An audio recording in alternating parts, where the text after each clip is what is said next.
રઘુ કાકા એટલે એક મધ્યમ વર્ગના માણસનું જીવતું જાગતું ઉદાહરણ.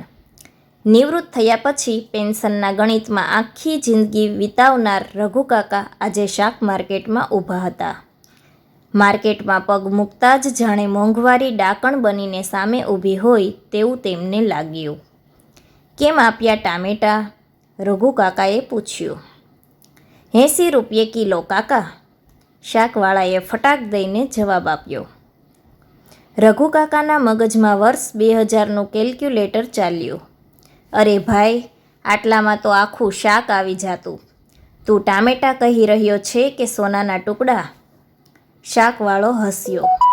કાકા, હવે તો લીલા ધાણા પણ ફ્રીમાં નથી મળતા. એના પણ 10 રૂપિયા થાય છે. રઘુ કાકા આગળ વધ્યા.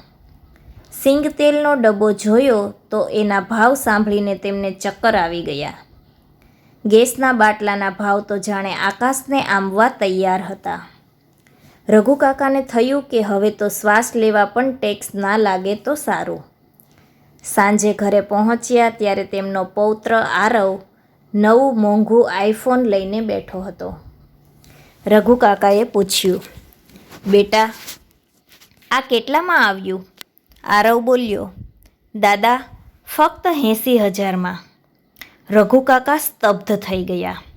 એક બાજુ 80 રૂપિયાના ટામેટા મોંઘા લાગે છે અને બીજી બાજુ 80,000નો ફોન ફક્ત લાગે છે. તેમને સમજાયું કે મોંઘવારી વસ્તુમાં નથી પણ આપણા મોજશોખ અને જરૂરિયાત વચ્ચેના તફાવતમાં છે.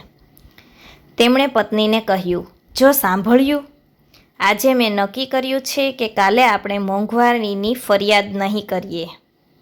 આપણે જરૂરિયાત ઓછી કરીશું, પણ સંબંધોની મોંઘવારી ક્યારેય નહીં વધવા દઈએ.